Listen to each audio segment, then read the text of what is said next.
만약 100만 원의 무료 쿠폰이 주어진다면 어떻게 하시겠습니까?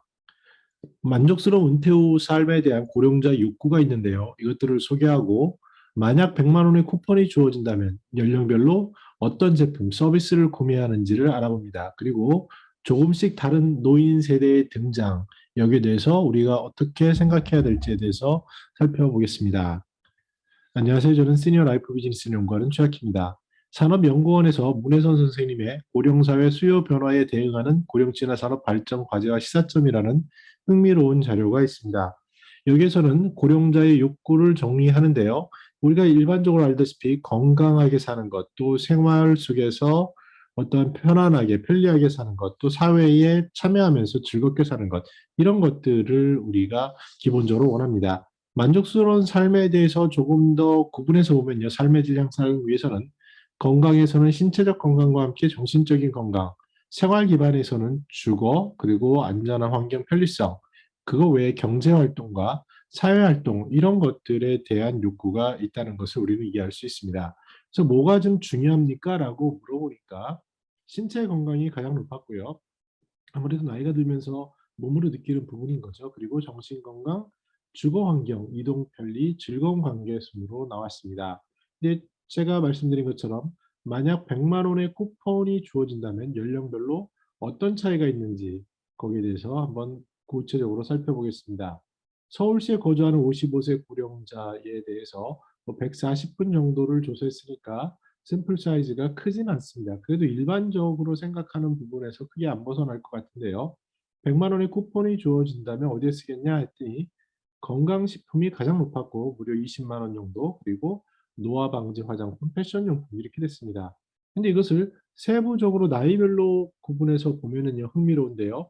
건강식품은 이제 70대 정도가 되면은 24만 원 정도를 많이 쓰게 됩니다. 아무래도 이제 건강에 대한 적신호, 특히 만성질환이 생기고 이런 것들이 체감되는 나이가 70대이기 때문인 것 같습니다. 노화 방지 화장품의 경우에는 이제 60대가 되면서 야, 이제 주름이나 뭐 검버섯이나 이런 것에 대한 생각들이 늘어나면서 발생하는 것을 볼 수 있고요. 패션용품은 60세 이전까지는 그래도 좀 활발하지만 내가 60인데 그래도 멋있게 그 차려입고 다녀야 되지 않나라는 생각이 있지만 70대로 되면서 이제 급격히 줄어들게 되는 것을 알 수가 있습니다. 반면에 질병 치료를 위한 의약품은 70대부터 급격히 올라가고요. 의료기기도 마찬가지가 됩니다. 여가 문화 활동은 우리 주변에서 보다시피 70대가 되면 아무래도 이제 거동의 불편함을 호소하시고 이동 거리의 반경도 줄어들게 되는 것을 알 수 있고, 반면에 집이라는 공간에 있으면서 주거 및 설비 용품은 80세 이상으로 가면서 급격히 높아지고 일상 보조 용품도 그렇게 되는 것을 알 수 있습니다. 제품뿐만 아니라 서비스라는 게 있는데요. 어떻게 돈을 서비스에 지출하겠습니까? 하니까 건강 지원 서비스에 하겠다가 27만 원 정도, 문화 여가 서비스에 17만 5천 원, 그리고 주거 지원에 16만 6천 원 정도로 상당히 높았는데요. 눈에 띄는 부분은 급식 서비스에 한 1.9만 원 정도가 나왔습니다. 이것을 연령별로 보면 흥미로운데요. 여전히 건강 지원 서비스는 70대부터 높아져서 80대가 되면은 거의 대부분 돈의 3분의 1 정도, 약 32만 원 정도를 건강 지원 서비스에 쓰겠다라고 말씀을 하시고요. 문화 여가는 70대가 되면서 좀 줄어들게 되고 주거 지원은 골고루 나타나게 됩니다. 교통 지원에 대해서도 나이가 많을수록 아무래도 이동에 불편함을 느끼게 되는 것이고요. 자산 관리나 이런 부분의 일자리나 이런 것들은 70대가 되면서 현실적인 한계 때문에 이제 급격히 관심도가 떨어지는 것을 알 수 있습니다. 반면에 요양 서비스라든지 장려라든지 급식이라든지 실생활에 도움이 되는 것에 대해서는 70대 이후로 높아지는 것을 우리는 알아볼 수 있습니다. 그러면 조금씩 다른 노인 세대의 등장, 이것에 대해서 같이 한번 생각해 보겠습니다. 우리는 시니어들, 노인들 하면 다 똑같은 분들로 생각하기 쉬운데요. 사람들은 살아가면서 역사적 사건이라는 것을 갖게 됩니다. 그러면서 소위 시대정신이라는 것을 얘기하게 되죠. 지금 왜 이렇게 시니어들이 다 생각이 다르고 이런 것들을 보면은 근저에는 당신들이 태어나신 시기의 관심사와 큰 충격의 역사적 사건이 있기 때문에 그렇습니다. 1940년대에서 태어나신 산업화 세대 분들은 한국 전쟁도 겪으시고 베트남 전쟁도 겪었기 때문에 안보라든지 이런 것에 대해서 그 어떤 세대보다 강렬한 경험을 가지고 계십니다. 반면에 베이비 부머 세대, 1955년에서 63년 세대는 5.16 그리고 새마을운동으로 급격한 경제적인 발전을 맛본 보릿고개라는 것을 겪으면서 이런 경제의 급속한 성장을 본 면도 있지만 386 세대가 되면 6.1 항쟁 민주화에 대한 욕구가 강하게 되고요.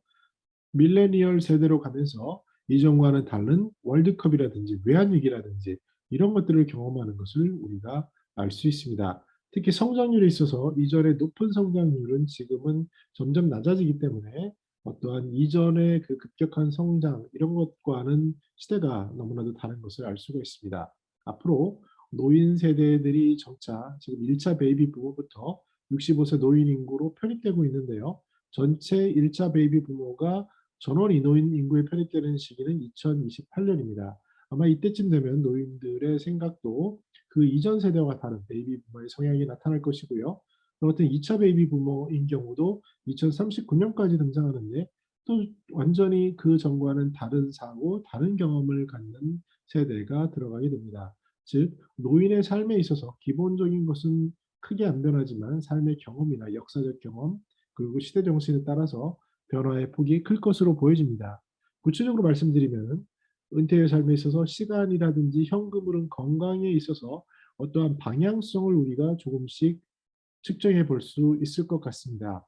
당연히 나이가 들면서 사회적인 안전망은 더 갖춰줘야 하고요. 그래야 된다라는 당위죠. 그리고 그렇게 될 것이라고 믿고요. 여기에는 식사라든지 주거의 문제, 특히 요새 이제 효도, 효자 아파트 이런 것들도 생겨나는데요.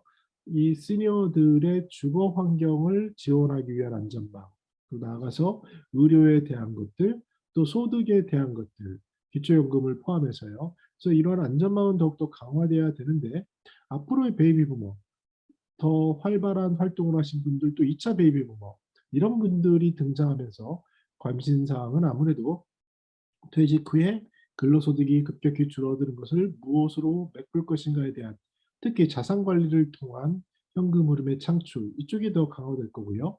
무엇보다도 요새 메타버스니 디지털이니 하면서 시간과 공간의 편리성에 있어서 급격한 변화가 나타나는데 이러한 것들을 체감할 수 있는 것들이 삶에서 나타날 것으로 보여집니다.